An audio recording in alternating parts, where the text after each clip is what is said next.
میں پیارے نبی نے کہا کہ من بنا للہ مسجدن بن اللہ لہ بیتن فی الجنہ، کہ مسجدوں کی تعمیر کرنا، مسجدوں کو بنانا، اللہ کے گھر کی فکر کرنا، پیارے نبی نے فرمایا کہ جو دھرتی پر، جو زمین پر اللہ کے گھر کی بنیاد رکھتا ہے، اللہ کا گھر تعمیر کرتا ہے، اللہ یہ کہتا ہے کہ میں جنت میں اس کا محل تعمیر کرتا ہوں۔ مکہ اس علاقے پہ آپ جو مسجد کی تعمیر کر رہے ہیں تو گویا کہ آپ مکہ میں مسجد کی تعمیر نہیں، جنت میں اپنے محل کی آپ تعمیر کر رہے ہیں۔ اللہ آپ سے کام لے رہا ہے۔ اور یہ بھی ایک پیاری عجیب بات ہے، ابھی اس مہینے میں تقریباً 18 یا 19 مسجدیں، میں نے بتایا کہ ہم نے اس مہینے میں 18 یا 19 مسجدوں کی سنگ بنیاد رکھی، تو ایک جگہ ایک عالم دین نے بڑی پیاری بات کہی کہ اللہ کے نبی نے فرمایا، وہ بھی نبی کی بات، کہ صرف پوری مسجد ہی نہیں، اگر کسی نے اپنے طاقت کی بنیاد پر، اس کی ایک اینٹ کی طاقت ہے، اونلی ون اینٹ، ایک اینٹ کی طاقت ہے اس غریب کی، اگر اس نے ایک اینٹ بھی اللہ کے گھر میں لگایا تو اللہ اس کو بھی پوری مسجد تعمیر کرنے کا ثواب دے گا۔ کیسا؟ ایک بادشاہ کا واقعہ انہوں نے سنایا، غالباً ہارون رشیدی ہے، لیکن کنفیوز ہو رہا ہے اس لیے میں کنفرم نام نہیں بول رہا ہوں، کہ انہوں نے یہ اعلان کر دیا کہ میں مسجد بنا رہا ہوں اور یہ میں اکیلا بناؤں گا۔ اب بادشاہ نے اعلان کر دیا کہ مسجد بنا رہا ہوں، میں اکیلا بناؤں گا، کسی سے نہ ریت لوں گا، نہ اینٹ لوں گا، نہ کچھ لوں گا، نہ سیمنٹ لوں گا۔ اب بادشاہ نے مسجد کا کام چالو کر دیا۔ اب ایک غریب کے دل میں یہ آیا کہ یار اپن تو پوری مسجد بنا نہیں سکتے، اور مولانا سے سنے بیان میں کہ اگر اپنی طاقت کے اعتبار سے ایک اینٹ بھی لگا دیے تو پوری مسجد بنانے کا ثواب ہے۔ اب بادشاہ کی مسجد بن گئی اور بادشاہ نے یہ بھی اعلان کر دیا کہ کس سے لوں گا نہیں، لیکن اپنی طاقت کے اعتبار سے کچھ تو اینٹیں یہاں رکھ دے۔ رات کے اندھیرے میں اس مزدور نے اپنی مزدوری کے اعتبار سے 10-15 اینٹیں وہاں پر لا کر رکھ دیا۔ اب بادشاہ سلامت رات میں خواب میں دیکھے کہ جنت میں ان کا محل تعمیر ہو رہا ہے، اور ان کو بتایا گیا یہ دیکھ تیرا محل ہے۔ بادشاہ سلامت نے دیکھا بڑا شاندار محل، اور دروازے پر ان کا نام لکھا ہوا ہے، لیکن بادشاہ سلامت دیکھ کر حیران رہ گئے کہ ان کے محل کے سامنے ایسی محل ایک دم بنے ہوا ہے، انا بھائی مستری کا نام لکھے گئے، کس کا نام لکھے گئے؟ یہ غریب کا، یہ مزدور کا نام لکھے ہوئے۔ اب بادشاہ سلامت نے صبح اعلان کروا دیا کہ کون ہے اس کو پکڑ کے لاؤ۔ یہ مستری کو حاضر کیا گیا۔ بادشاہ سلامت نے پوچھا بھائی تو نے کہاں بنایا مسجد؟ تو نے مسجد کہاں بنایا؟ تو اس نے مسکراتے ہوئے کہا کہ بادشاہ سلامت اگر گستاخی معاف ہو تو کہہ دوں، سنا دوں پورا واقعہ۔ کہا کہ کیا بات ہے؟ کہا کہ بادشاہ سلامت جو مسجد بن رہی ہے اس میں میں نے میری مزدوری کے اعتبار سے 10 اینٹیں میں نے وہاں پر رکھ دیا، اس کے علاوہ میں نے کہیں مسجد بنایا نہیں۔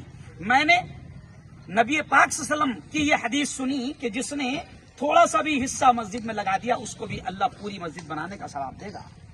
تو آج اللہ ہم کو جو بھی طاقت دے ہم اپنے اعتبار سے کام کریں۔ اور دیکھو سر ایک خاص بات یہاں پر، آج ہمارے دونوں، کیا نام ہے اپنا، ہندو بھائی ہمارے تھوراج سر یہاں پر موجود ہے، اور دوسرے ایک ساتھی ہے مستری، کیا نام سر؟ یوراج سر۔ سر یہ ہمارے ملک کی خوبصورتی ہے۔ ابھی میں بھوکردن جانتے نا آپ؟ بھوکردن میں سر مرکز پرانا تھا، بڑا مرکز ہے، اس کی تعمیر ہو رہی ہے، تو وہاں کی سرپنچ جو لیڈی ہے وہاں کے سارے ہندو بھائی جمع ہیں، اور سب نے مل کر کدال مارے اور اللہ کے گھر کی بنیاد رکھی گئی۔ پھر اس کے بعد میں یہ اپنا نیری میں بھی پورا انتظام ہندو بھائیوں نے کی، پورا وہاں پر انتظام ہندو بھائیوں نے کیے، پروگرام ہوا اور پھر سب ساتھ مل کر شامل۔ یہ ہمارے ملک کی خوبصورتی ہے، یہی اسی لیے کہا جاتا ہے کہ سارے جہاں سے اچھا ہندوستان ہمارا۔ تو آج ہم سب مل کر اللہ کے گھر کی گویا کی بنیاد رکھ رہے ہیں۔ ابھی آپ کے آنے کے پہلے سر ادریس نے بڑی اچھی بات بتائی، انہوں نے کہا کہ پچھلے رمضان میں ہم کو یہ تکلیف آئی تھی کہ اب یہاں مسجد دور ہے، تو مغرب میں یہ تکلیف آتی تھی کہ ہم نے روزہ کھولے مسجد تک کے پہنچنے تک کے نماز ختم ہو جاتی تھی، 2-3 روزے تک کے ایسی ہوا۔ پھر انہوں نے اس جھوپڑی میں مغرب کی نماز شروع کر دیے، اسی وقت اللہ نے ان کے دل میں بات ڈالی اور پھر انہوں نے یہ ارادہ کیے، اور پھر جیسے آپ نے ابھی یعقوب باس کو مبارکباد دی، یقین مانو جیسے آج ہم مبارکباد دے رہے ہیں، میں نے یعقوب بھائی کو گلے ملتے سے مبارکباد دیا، ایسے ہی کل قیامت کے دن اللہ کے دربار میں ایسے ہی مبارکبادیوں سے اور انعامات سے نوازا جائے گا اس شخص کو، اس کے خاندان کو، اور آگے بھی ان کا عثمانیہ پارک اور ارادے ہیں۔ تو ظاہر بات ہے پیارے نبی نے یہ بھی فرمایا کہ جو بندوں کا شکر ادا نہ کرے وہ اللہ کا بھی شکر نہیں ادا کرتا ہے۔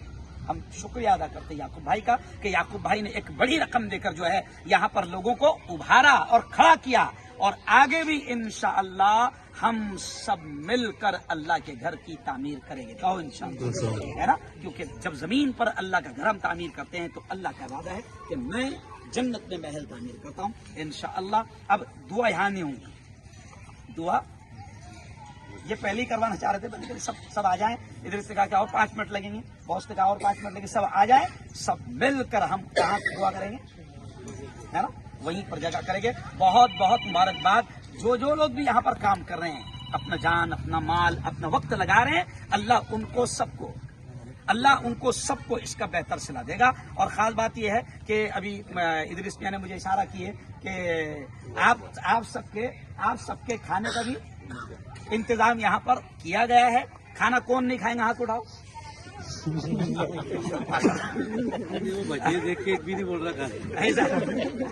تو ماشاء اللہ بہت اچھا کام یہاں پر ہوا ہے. اللہ تعالیٰ آپ کو اس کا بہتر صلہ, اللہ آپ کو بہتر بدلہ نصیب فرمائے. اور پھر انشاءاللہ سب کے پاس میں آیا جائے گا اور پھر اچھے سے لوگوں کے پاس میں جائیں گے. اور ہمیں یقین ہے کہ ہمارا شہر ایک ایسا شہر ہے کہ جب بھی شہر پر ہمارے آواز لگتی ہے, کیوں بھائی, عیدگاہ میں عید کے دن جب بھی آواز لگتی ہے تو ہمارا شہر ایک ایسا شہر ہے کہ اللہ کے گھر کی تعمیر میں ایسی مدد کرتا ہے کہ ہمیں کسی اور جگہ جانے کی ضرورت نہیں پڑتی ہے. انشاءاللہ اس کالونی میں بھی, جہاں پر جیسے مجھے بتایا گیا کہ 300-350 گھروں کی یہ کالونی ہے, اس کالونی میں بھی ایک اچھی مسجد کی تعمیر ہوگی جہاں پر عبادت بھی ہوگی, بچوں کی بہترین تعلیم کا, ان کے دینی اسلامی تربیت کا بہترین انتظام بھی ہوگا. بہت بہت مبارک. اللہ تعالیٰ, آپ نے آمین کہنا, میں دعا کے الفاظ کہہ رہا ہوں. اے اللہ, جو لوگ یہاں پر خدمت کر رہے ہیں, جس انداز میں بھی خدمت کر رہے ہیں, میرے مولا تو سب کی خدمات کو قبول فرما. آمین. میرے مولا, ہم اس لائق نہیں ہیں کہ تیرے گھر کی تعمیر کرے.